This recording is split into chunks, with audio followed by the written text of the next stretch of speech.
Life is just a chance to grow a soul.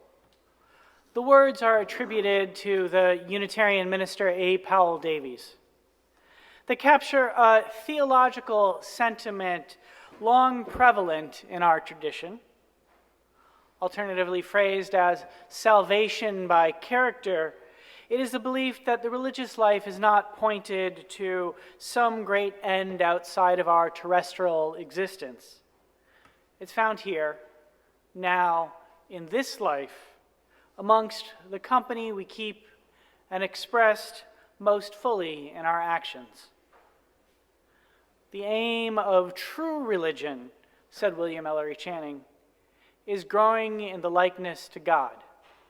For Unitarian Universalists, religion is less a matter of belief and more a matter of practice. Put somewhat differently, we are each called to pursue the good life. What is the good life for you?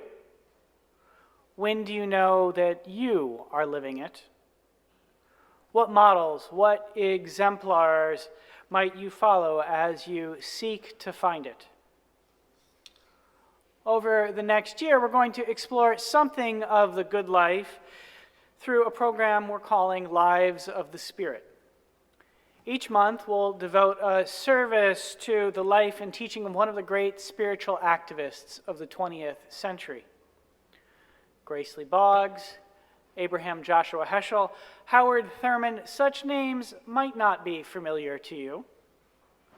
We've selected them alongside 7 others because they sought to live lives infused with meaning and integrity.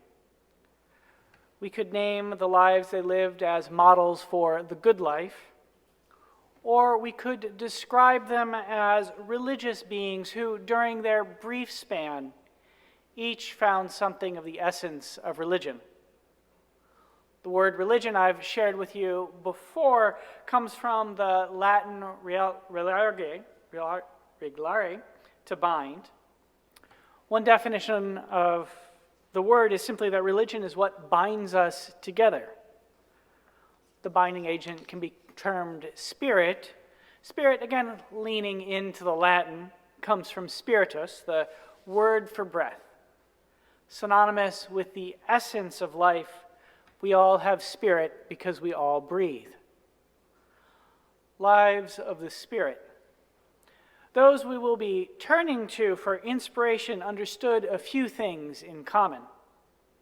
They were all, after their own fashion, what might be named mystics.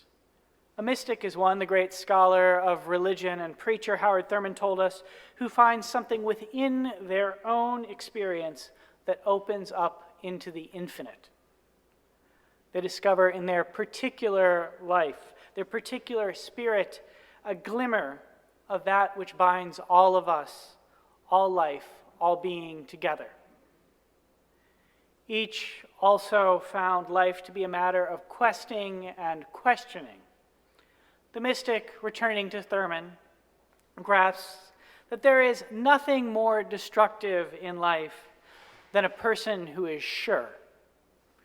They intuit that Unitarian Universalist commonplace, revelation is not sealed, and seek ever after the truth, knowing that what the good life might mean for one generation or for one person will not be exactly the same for the next. Tell me, what do you plan to do with your one wild, precious life? Queries the poet Mary Oliver. What is the good life for you? It will be different for you than for me, but it is a question that we are all called to answer. In our search for answers, there is something to be gained by inquiring after those who answered the question well. Those we turn to each answered during a period of conflict and upheaval when the way was often unclear. Their era, the 20th century, was, wrote the philosopher Hannah Arendt, a period filled with political catastrophes, moral disasters, and the astounding development of the arts and sciences. It was, in other words, an epoch not all that different from our own, a truth that some of us can attest to, having lived through portions of it. During those times, when confronted with what Arendt named the monstrosities of the century, there were people who lived lives such, who grew souls such, who began to so approach the likeness of God that their actions and words point a way for us in our own struggles. Approaching them, studying them, for something of the richness that they offer, provides us the opportunity to strengthen our own spirits, deepen our own connections to religion, to what binds us together, so that we can do what we must to get through the hours of our own lives. What is the good life for you? It has long been a religious practice to lift up the lives of the exemplary so that we might learn by imitating them. Almost every religion has its saints or religious ancestors who are recognized as having something to teach about what it means to be human and strive for the good life. It's one of Unitarian Universalism's gifts that our tradition recognizes that such people might be found across the world's cultures. Unlike, for instance, our friends in the Roman Catholic Church, we do not restrict ourselves to a single strand of sainthood. Instead, we believe that wisdom is to be found anywhere, that anyone from any tradition might have something to teach us. I was reminded of this blessing just the other day when I found myself in conversation with a retired union iron worker. I questioned him about how he got into his trade. He told me he was inspired by his father. My dad, he said, was the toughest, baddest, best man I knew. He knew all the trades: carpentry, plumbing, welding. But he finally settled on iron working. I dropped out of school, got my GED, and then asked him what I should do. He told me to apprentice as an iron worker, so that's what I did. As our conversation continued, he spoke about the pride he took in his work. Even now, he told me, sometimes I go out to one of the downtown bars with my buddies and look up at the Houston skyline. And I say to them, hey, I built that, and I point to a hotel. Or, hey, I built that, and I point to the convention center. See, I helped place the beams for those buildings. I helped build them. It's a good feeling. Lives of the Spirit. Within that interaction, we find the dynamic that exists in the lives of our great spiritual activists. They each confronted the question, what does it mean to live a good life? And then they followed this question with two others. What are the resources that would allow me to live such a life? And how shall I know I'm leading one? These are ancient questions. I hear their pattern of query and response in my conversation with that retired iron worker. He wanted to know how to live the good life, so he looked to his father, the toughest, baddest, best man he knew, to seek the answer. Note here, already in ordinary life, we encounter the habit of looking to the exemplary to point the way forward in our own struggles. Observe also what comes next. The iron worker asked his father what resources he might find to live out his question of how to live the good life. His father pointed him to a tradition, to ironworking, that would help him lead one. The tradition helped him to find a path towards and a measure for the goodness of life, the building of things. It's like the last stanza of Marge Piercy's poem, To Be of Use. The work of the world is as common as mud. Botched, it smears the hands, crumbles to dust. but the thing worth doing well done has a shape that satisfies, clean and evident. Greek amphoras for wine or oil. Hopi vases that held corn are put in museums. But you know that they were made to be used. The pitcher cries for water, and a person for work that is real. The pitcher cries for water, and a person for work that is real. The people we will turn to over the next months each answered our three ancient questions in their own ways. What does it mean to live a good life? How might you answer that question? What is the good life for you?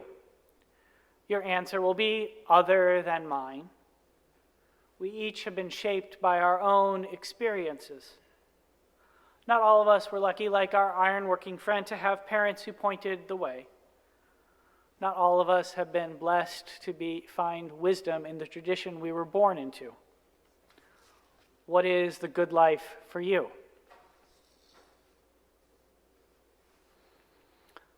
I am a brand plucked from the fire in which my people was burned to death. The words come from Abraham Joshua Heschel, the Polish-born rabbi and theologian who escaped Warsaw a scant 6 weeks before the Nazis invaded. For him, the question of the good life was forever haunted by catastrophe. The question of the good life, he wrote, must be pondered not only in the halls of learning, but in the presence of inmates in the extermination camps and in the sight of the mushroom of a nuclear explosion. It matters where and when you live. The good life, however we might find it, is different for those of us living in Houston, Texas, than it is for those confronted with the unfolding tragedies in Morocco or Maui. The horrors of people living in those locales in the third decade of the 21st century are other than those that Heschel, living in New York City in the middle of the 20th century, confronted. He had to discern the good life in the aftermath of Auschwitz. Most of his family perished in the camps, and atom bombs. He marched for civil rights and against the Vietnam War. He struggled with the Cold War liberalism of Kennedy, Johnson, and Nixon. In his struggles, he turned to the Hebrew prophets because he was a Jewish theist and sought wisdom from those who experienced a fellowship of the feelings of God. Seeking his way, he looked into the heart of the divine. I am a brand plucked from the fire. We have to worry about different horrors than the ones that challenged Heschel. We may turn elsewhere than to the Hebrew prophets for our answers. Yet the wisdom that he found might point the way for some of us. He found a path, not the path, but a path.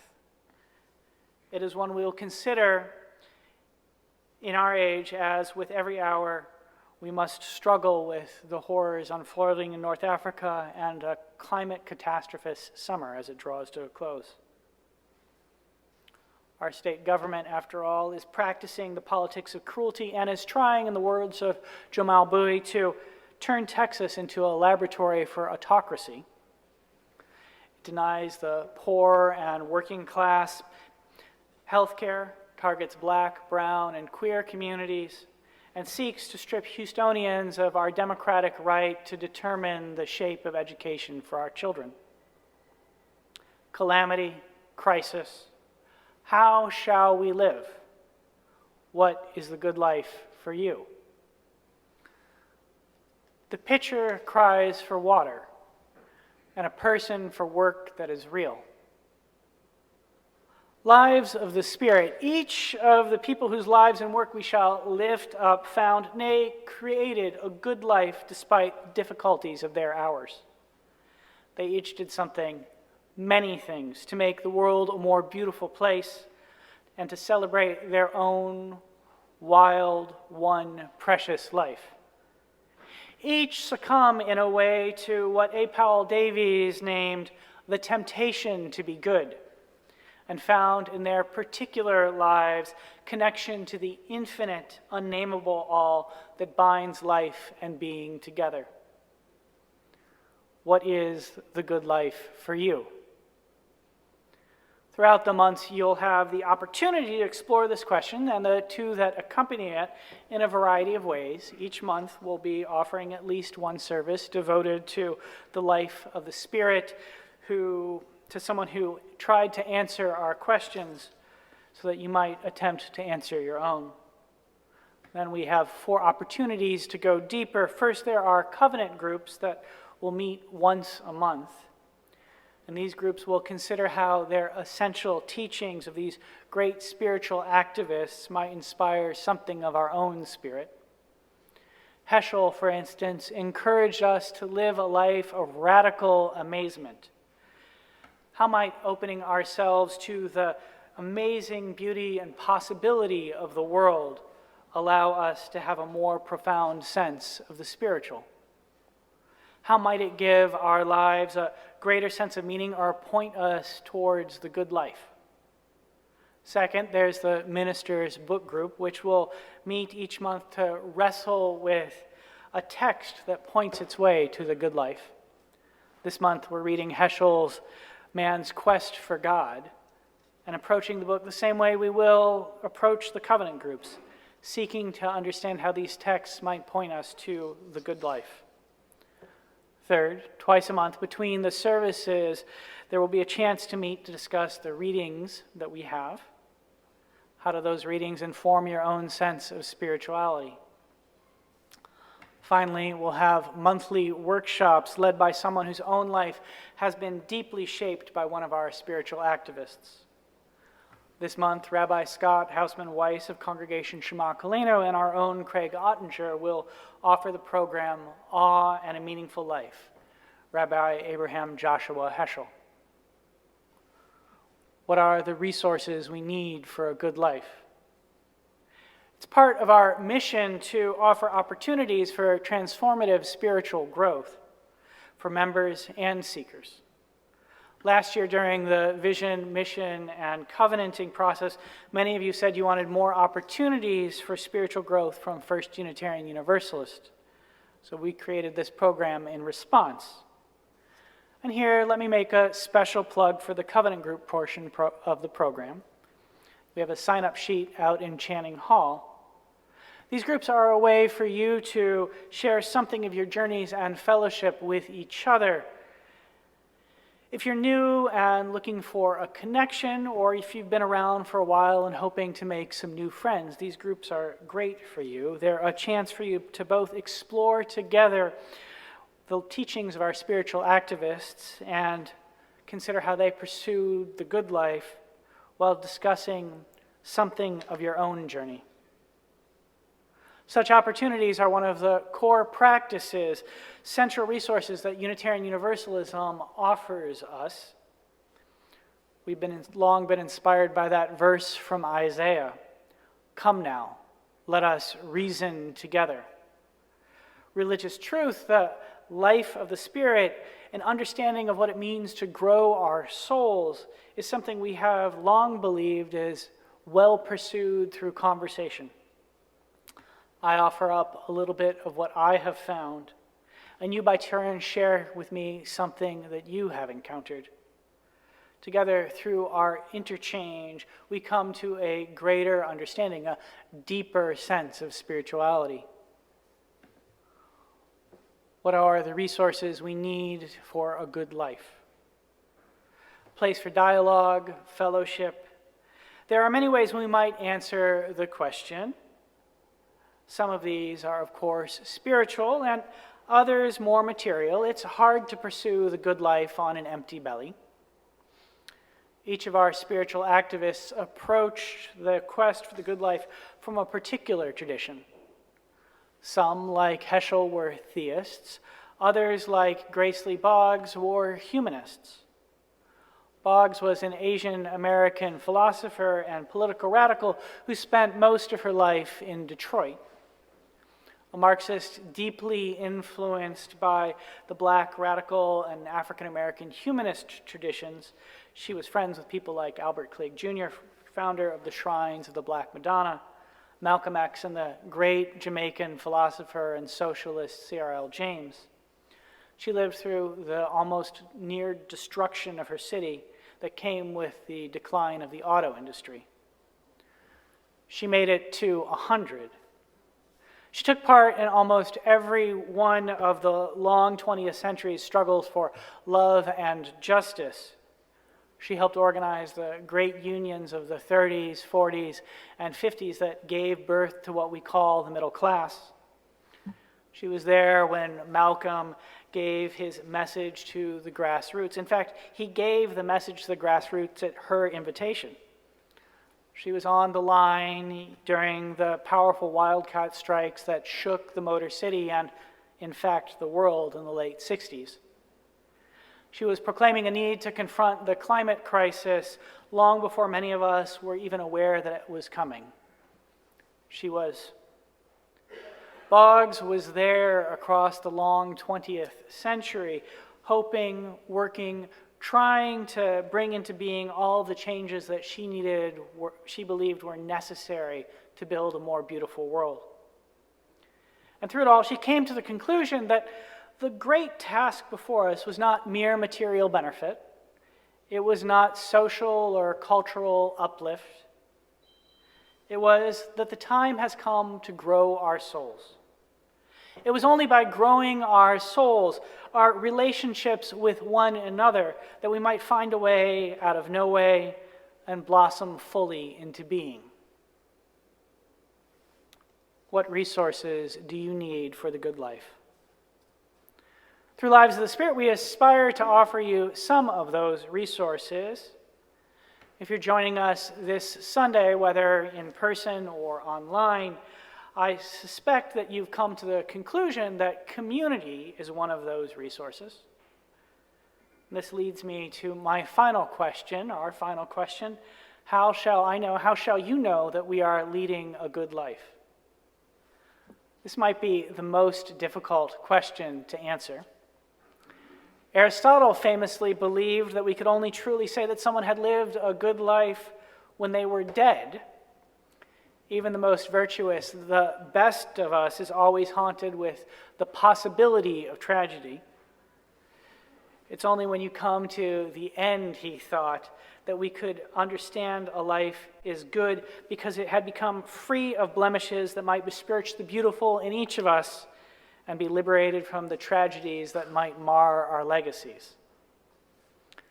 We Unitarian Universalists take a somewhat different approach and hold that we do not need to grasp on to absolute human perfection to say that a life had a measure of the good within it. The spiritual activists whose lives and works we will be exploring were human beings. They were flawed like all of us. They were not divine. They were simply beings who took the chance in life to grow a soul. How shall I know I am leading a good life? We'll come back to that question again and again as we examine the lives of the Spirit. One answer our spiritual activists offer us, I suggest, is that each found something of the infinite within their own story. It provided them a measure by which to understand the good life. What about you? How might you know that you are living into the good life?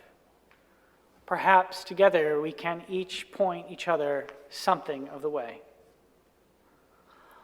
Life is just a chance to grow a soul, said A. Powell Davies. What is the good life for you? What resources do you need to pursue it? How shall you know you've found it? Let us together take up the spiritual journey and seek something of our own answers in these lives of the Spirit. I end with an invitation to prayer. O Spirit of life, known by many names and found in all places, Remind us that spirit is another word for breath, and that today, in this hour, we can be grateful for the opportunity to draw another breath together, and let the sweet air fill our lungs with oxygen. O Spirit, help us together to pursue, to lead more spirit-filled lives, so that we might each find in our particularities, this breath I take, that breath you take, my hand on this pulpit, your hand on that pew, something of the infinite of all being of which we are all a part. In doing this, might we each remember that each is connected to all, that each can learn from all, that each can be inspired to greater depth, more compassion, better clarity on how to confront the crises of the hour, so that we each might live a good life and build a more beautiful world. That it might be so, I invite the congregation to say, Amen.